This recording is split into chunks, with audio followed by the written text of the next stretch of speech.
In the Galactic City on Coruscant, the Sith Lord Darth Sidious had just executed Order 66, sentencing all of the Jedi to their deaths.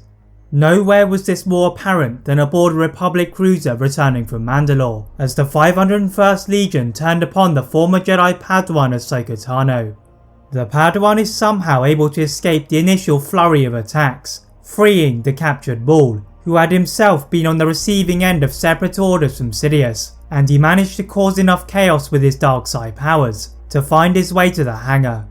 Meanwhile, Ahsoka had managed to remove the inhibitor chip from her most trusted clone trooper Commander Rex, and they try but fail to stop Maul from escaping on one of the last ships available.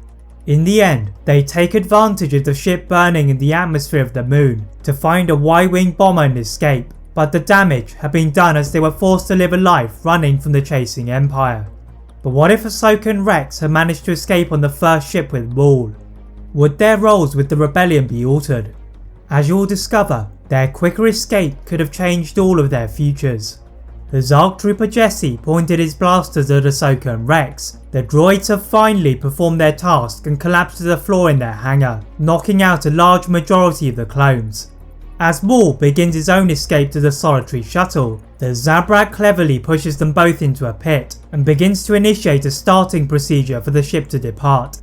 Maul suddenly felt a massive lurch, as from behind the ship, Ahsoka had used the Force to hold the ship in the hangar, whilst being defended by Rex.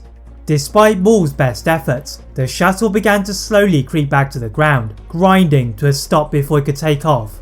Ahsoka and Rex leapt away from the fire of the 501st Legion and into Maul's shuttle, before vanishing into hyperspace, leaving the cruiser and Ahsoka's troops to fall to their deaths. The former Republic warriors landed on the planet of Florrum with Maul, and their hatred for each other was balanced by their common enemy in Darth Sidious. Maul was amused and smug at how he had been correct in his premonitions of the Jedi falling, but they were in even greater danger from the Empire. Maul once again offers his help in defeating Sidious, with their journey becoming more and more treacherous, and Ahsoka and Rex reluctantly agree, as they had lost everything.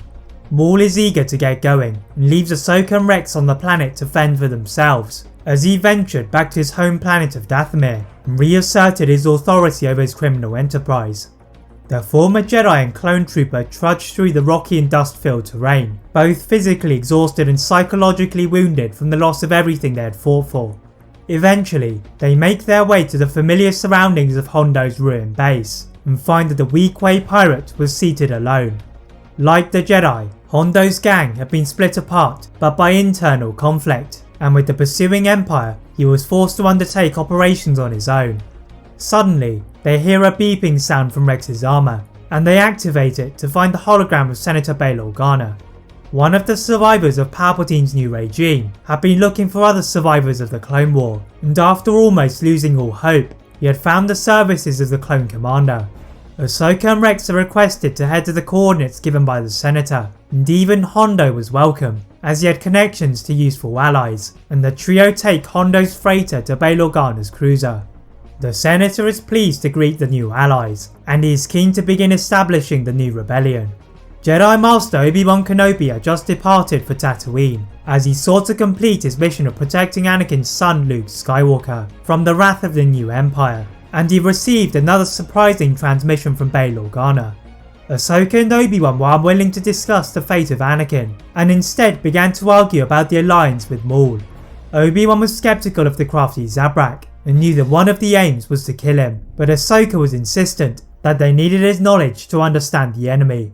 The rebel members leave the frustrated Obi-Wan, and Bail dispatches Rex to use his knowledge of the galaxy and search for any remaining clone troopers to bring to their cause, whilst Ahsoka is instructed to bring any Force sensitives to Yoda, as well as assist Maul in opposing the Empire with his criminal enterprise.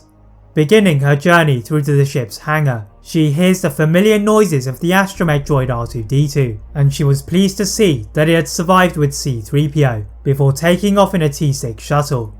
The former Jedi was unsure of where to search first, so decided to take a large risk in not only facing the new Empire, but also bringing about horrible memories back on the planet of Coruscant. That is it for part 1 of What If Ahsoka and Rex Escaped with Maul. If you'd like to see a part 2 soon, please like this video, turn on that notification bell, click that subscribe button on this channel for more what ifs, as well as on my other channel What If Films. And as always, leave a comment on what if you'd all like to see next, and how I can improve my videos. Thank you all very much for watching, and see you next time.